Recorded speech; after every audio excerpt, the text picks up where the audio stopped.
Wow! Something happened in the atmosphere. Church, when we get together, when we worship God, today when you worship God, something was happening in the atmosphere.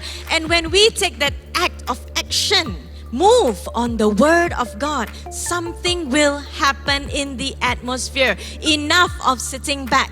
It is time for us to rise up. It is a time to speak to those who need to hear the gospel. It is a time to pray for those who need prayer. It is a time to attend prayer groups. It is a time to attend cell groups. This is the time, church, for us to rise up and move. Amen? All right, let's get into the word. Are you ready to receive the word this morning? Did you enjoy your Chinese New Year holiday? Yes, we did. We had a good time in my parents' house. It was such a good time to get together as a family. It's always a good time. So let's get into the word. Let's pray before we begin. Father, I thank you.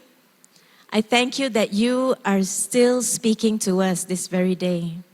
Father, I thank you that you are interested in our lives. So as we get into your word today, God, I pray that you speak very clearly, very directly to us. Father, be with my lips as I speak your word and open the hearts of your people to receive what you have to say. In Jesus' name we pray.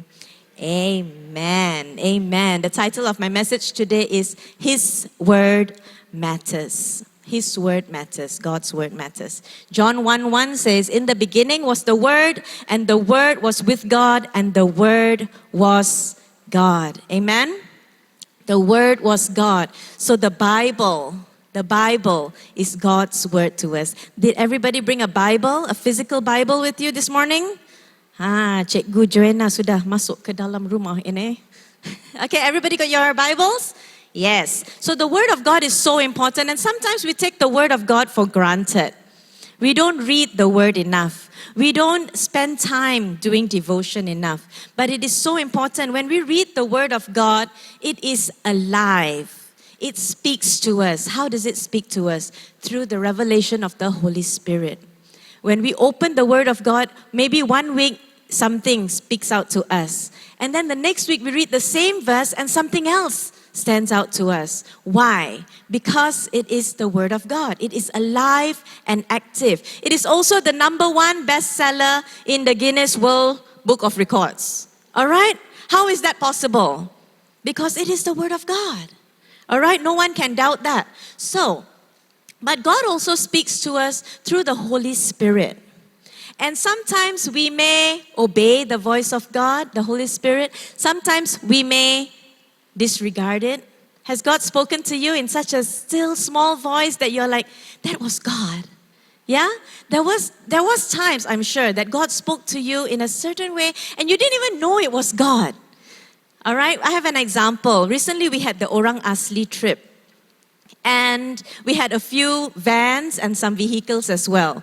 And so everything was arranged, the seatings were all pre-arranged and everything was arranged already. But on the day that we were just about to leave, some people showed up late, so we kind of switched the places around.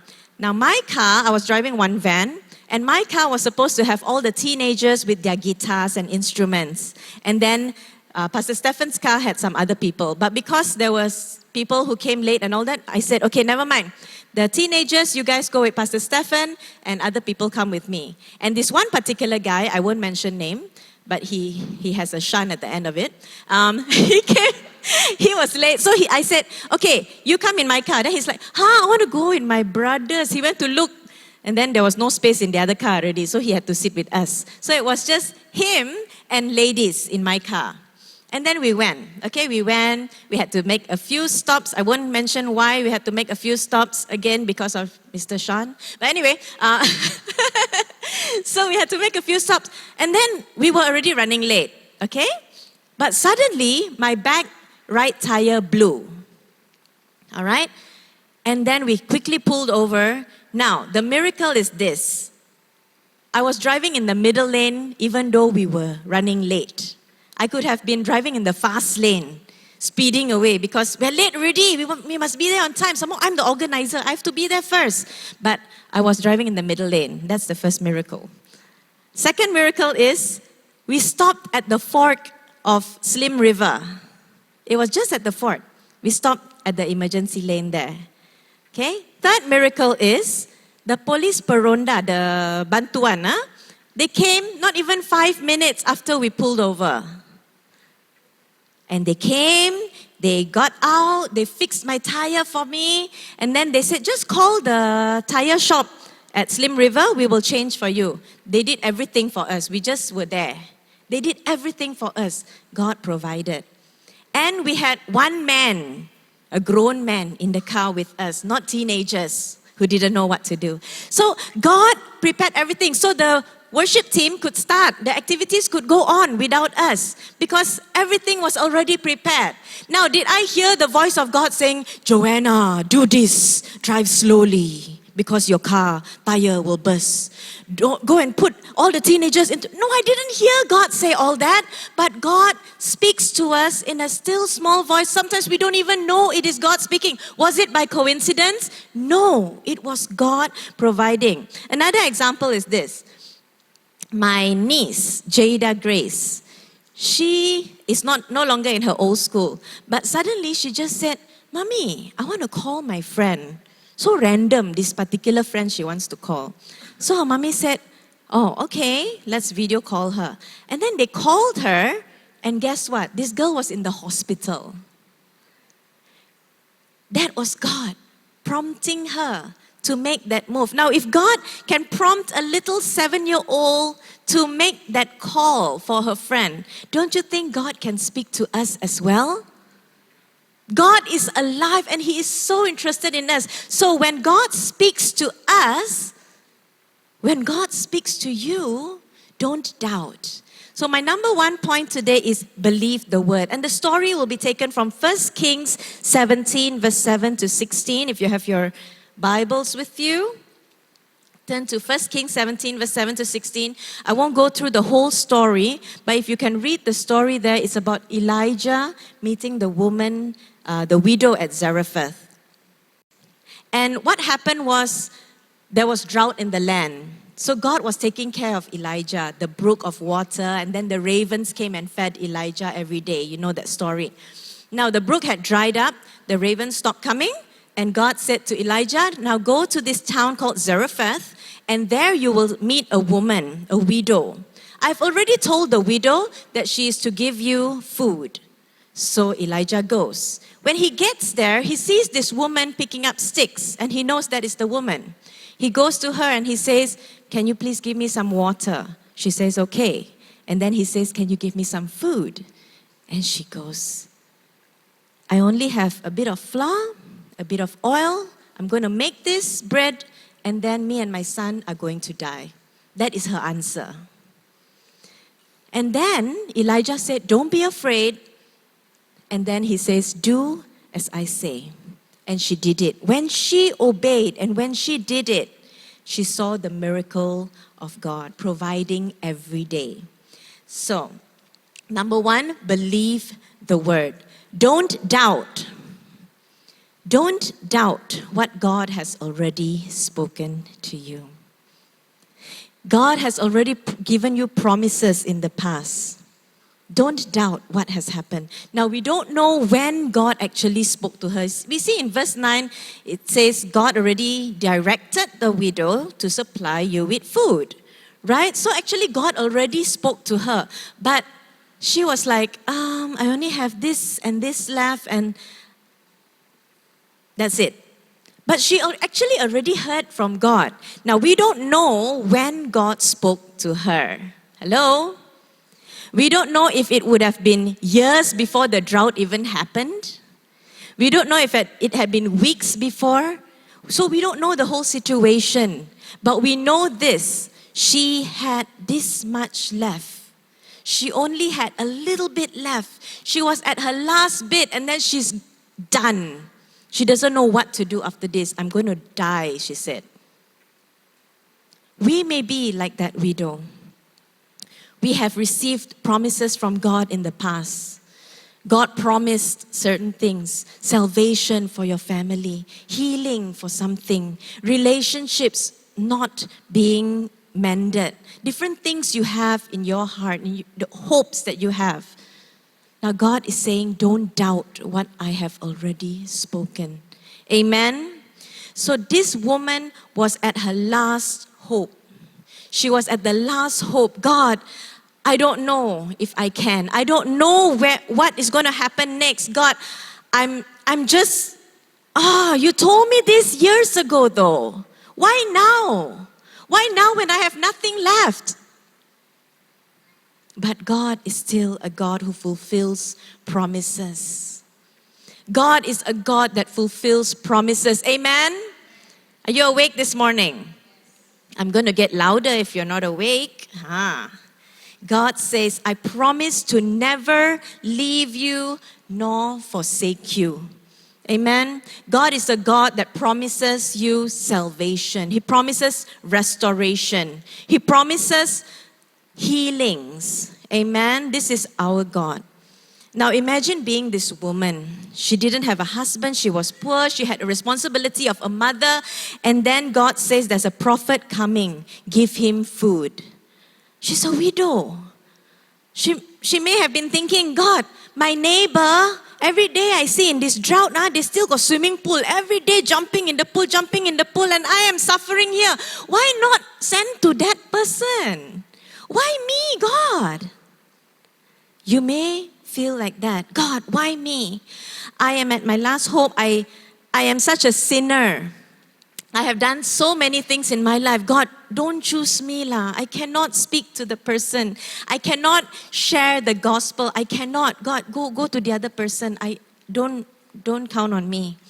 I've done enough bad things in my life. Don't count on me. You may be that person, but God says, I choose you. God is a God of mercy and grace. Amen. And He's a God that will choose you even though you may feel to be hopeless. Amen. He is Jehovah Jireh, your provider. He is Jehovah Rapha, your healer. Amen. He is Jehovah Shalom, your peace. He is Jehovah Nissi, your banner. He is Jehovah Shammah, the ever-present God. God is present in your lives today. So don't feel like you're too far away from God. Don't feel like, oh God, I cannot already. I'm at my last bit. I cannot. Don't count on me, God. No, God says you have hope because of what He has done on Calvary. Amen. So number one, believe in the word. Never ever doubt what God has already spoken.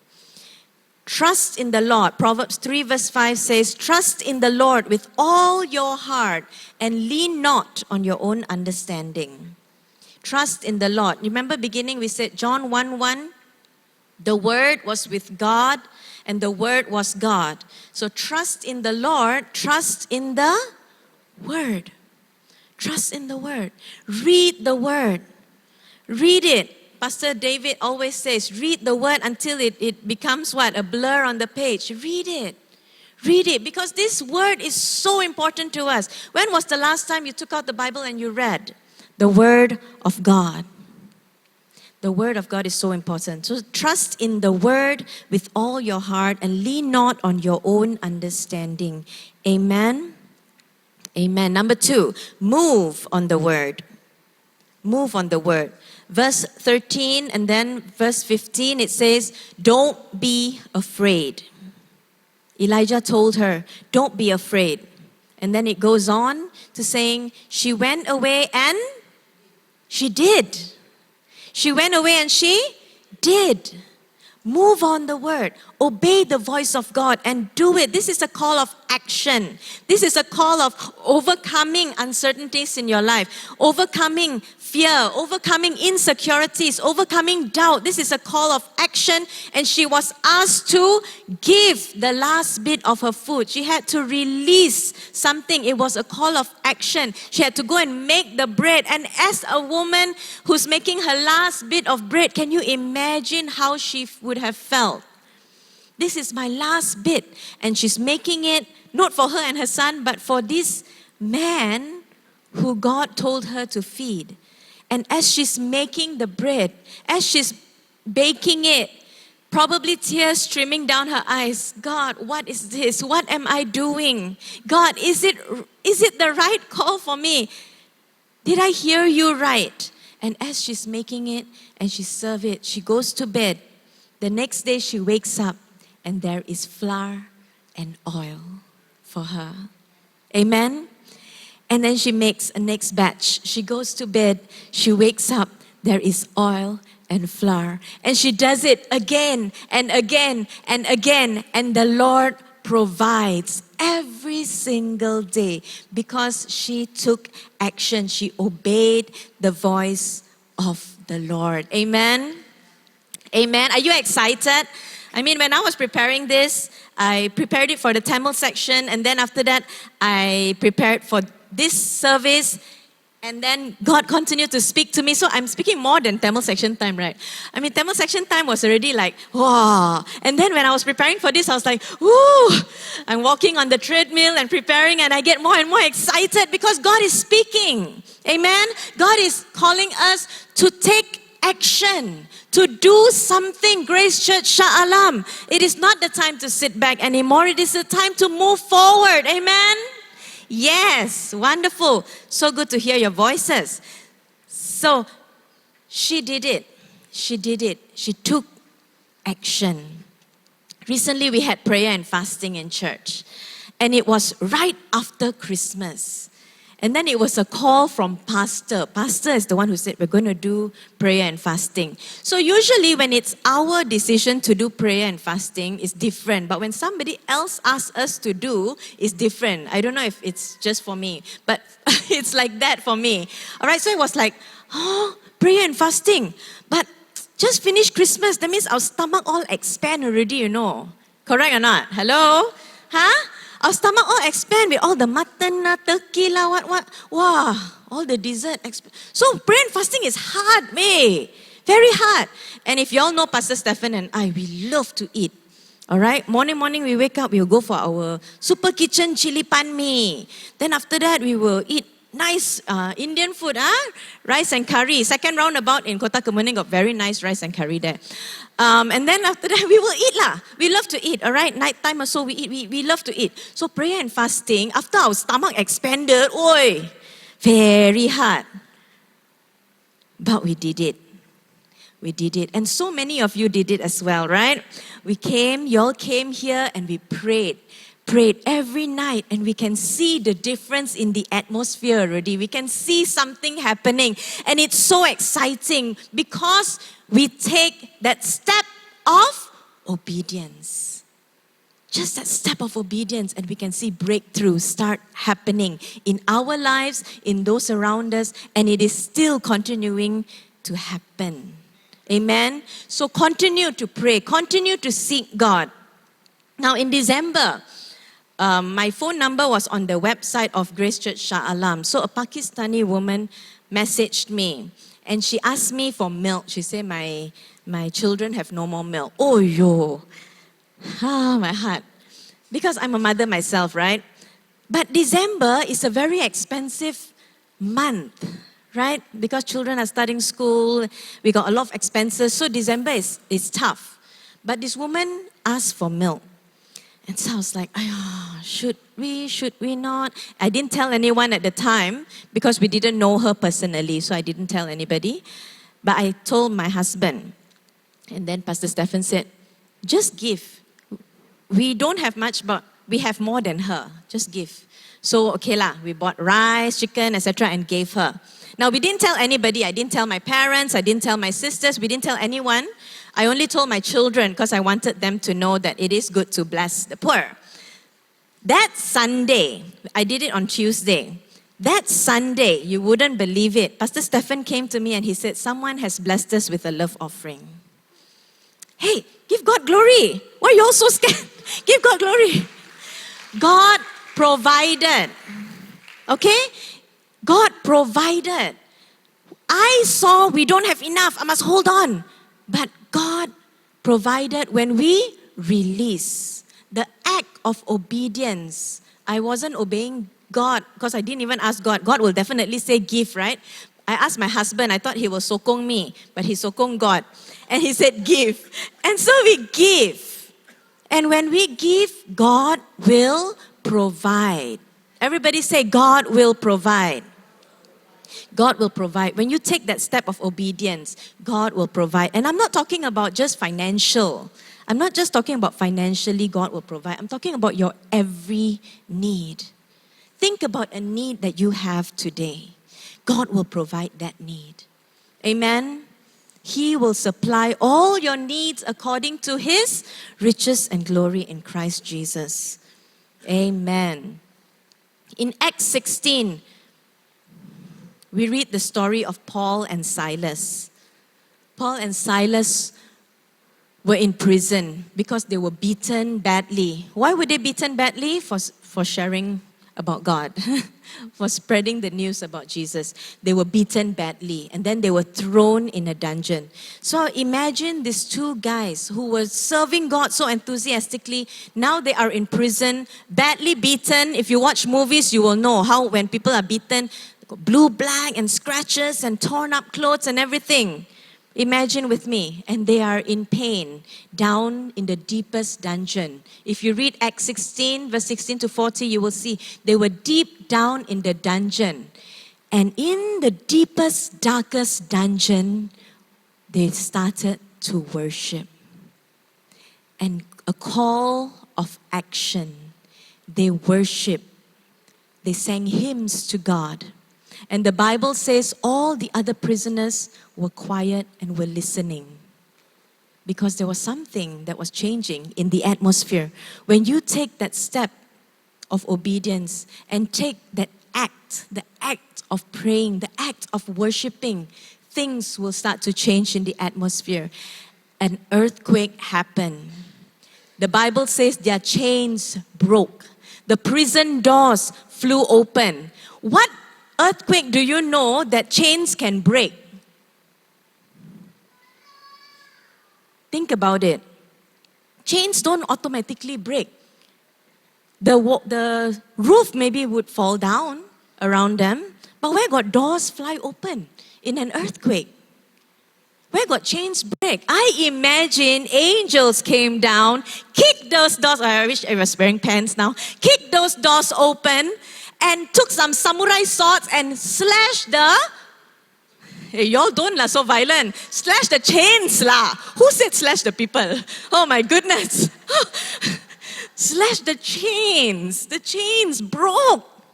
Wow. Something happened in the atmosphere, church, when we get together, when we worship God. Today, when you worship God, something was happening in the atmosphere. Amen. Something was happening in the atmosphere. And when we take that act of action, move on the word of God, something will happen in the atmosphere. Enough of sitting back. It is time for us to rise up. It is a time to speak to those who need to hear the gospel. It is a time to pray for those who need prayer. It is a time to attend prayer groups. It is a time to attend cell groups. This is the time, church, for us to rise up and move. Amen. Amen. Are you excited this morning? Amen. And number 3 is live by the word. Live by the word. Enjoy the blessings that will follow. Verse 15 and 16 says, so there was food every day for Elijah and for the woman and her family, for the jar of flour was not used up and the jug of oil did not run dry. It is proof that our God is a faithful God. That our God is a God that provides our daily needs. Every day God will provide. It wasn't a one-time thing. It wasn't just one time God blessed and that's it. God blessed her every day. I mentioned earlier how she would wake up in the morning. There's flour there's flour and oil. And then she goes to bed and the next day she wakes up, there's flour and oil. Every day God provided her every need. Amen. God is a good God. Jehovah Jireh, our provider. Matthew 7:11 says, if you then, being evil, know how to give good gifts to your children, how much more will your Father in heaven give good things to those who ask Him? Ask Him, give us this day our daily bread. Every day God provided. The manna that the Israelites received, every day the Lord provided. New manna. Yesterday we were reading this in our devotion with the children. Every day God provided. If you take extra, what happened to it? It becomes worms. And then, but God asked them to keep, okay, this is off topic. God asked them to keep a whole jar of manna that lasted 40 years or more, right? But then the other food, if you take extra, it won't last one, this is off topic. So you go and read the story. Very interesting. But God provides their every need, every day. God will provide for you every day. It's a consistency. Amen. But that also tells you something. Hello, we have to do our part as well. Our lifestyle of prayer needs to be an everyday thing. Cannot just once a week. If you want to have good physique, can ask urine, very fit, Can we just eat healthy once in the whole week? Once a week only. I choose Saturday. Saturday I'm going to cut no sugar. I won't eat carbs. I'm very healthy. I'll go gym. I'll exercise only Saturday. But 6 days of the week, I can eat whatever I want. I can do whatever I want. Can it make us healthy and fit? Hello? Can or not? Cannot. FYI, cannot. It doesn't work that way. It needs to be an everyday thing. So why do we think that showing up to church on Sunday morning is good enough? It is not. It is not. We need to live a lifestyle of serving God and praying and reading the Word every day of the week. Few times a day. Actually, it's a lifestyle. Just throughout the day, pray and worship God throughout the day. Amen? Here are a few steps that will help you. If you're like, how? Okay, the Word of God is very helpful. Like I said earlier, the Word of God is alive, so He's going to speak to us. Number one, a few steps to help us live our everyday life in a good way. Number one, stop. Ephesians 4 verse 29 says, do not let any unwholesome talk come out of your mouths, but only what is helpful for building others up according to their needs, that it may benefit those who listen. Stop. Stop what? Stop gossiping. Stop speaking lies. Stop spreading rumors. This is the Word of God. It's not Joanna telling you to stop. No, it's the Word of God telling you. All right? Do not let any unwholesome talk come out of your mouth, but only what is helpful for building others up, such as kind words, encouraging words. The good morning messages that we receive, that sometimes we're like, again, why so many good morning messages? Read it lah. How long does it take you to read the good morning messages or the verses that people send you? 5 seconds? 10 seconds? Oh, but people send video, 2 minutes, 3 minutes long. Oh, so funny. Oh, that one can watch. See, my mother is the one who tell me just tembak. My mother yesterday, she said, tembak only. Wow. I hope you all got your shields. Okay. Correct or not? Correct or not? Let's read the Word of God. Let's appreciate those good morning messages. It's okay, just delete after that. If you don't want it to store up on your phone, just delete after that. Oh, but videos you can watch long, 4-5 minutes video, you can laugh, nonsense, or you can watch the joke. Oh, then you forward so many times. You see at the top there, it says forwarded many times. Ada tak? Ada. Let's start being more encouraging. Now, earlier I mentioned Jada. She felt the prompting of the Holy Spirit, even though she didn't know it was the prompting of the Holy Spirit. Sometimes you may feel, hey, I need to reach out to this person. Hey, sometimes maybe I need to pray for this person. Do it. Do it. All right? This is how you live. You live every day in the Word. Amen? Number 2, surround. Psalm 1 verse 1 to 2. Blessed is the one who does not walk in step with the wicked, or stand in the way that sinners take, or sit in the company of mockers, but whose delight is in the law of the Lord, and who meditates on his law day and night. Surround yourself with the right people. It is so important, especially now. Sometimes we tend to surround ourselves with the wrong people. Break off toxic relationships. If there are relationships that you know is not right, it is not building your relationship with God, stop. Okay? Avoid mingling with negative people.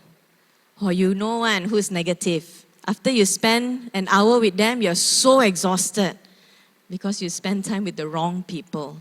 But if you surround yourself with the right people, those who delight in the law of the Lord, those who love to read God's word, who praise, you can see it in their faces. You know who's the right people you should be spending time to.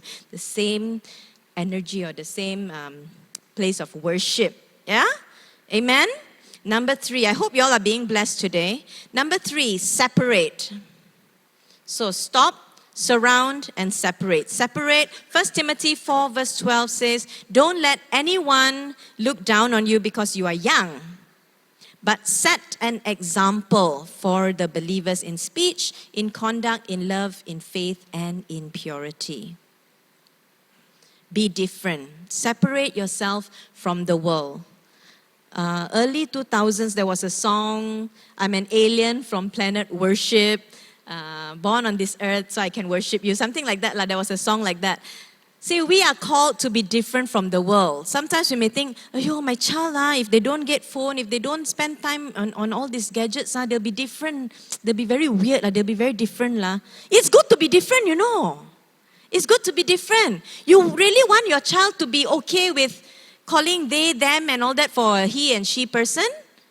You really want that to be okay? You really want your child to accept that sex before marriage is fine? You want your child to be different. You want your child to have a holy and pure life before God. Amen? So what do? You separate. You be different from the world. You don't have to follow everything that the world is doing. But you can still be an influencer to the world. You can still talk and be a Christian in the world. Correct or not? Yes, you can. You can. If you are watching, reading, doing things that you're not supposed to, is there still time for me? Is there still hope for me? Yes, there is. There is. Because God is a good God. Jesus is calling us to repentance. He has done it all on Calvary already. And that is what Jesus is calling us. Can I have the worship team, please?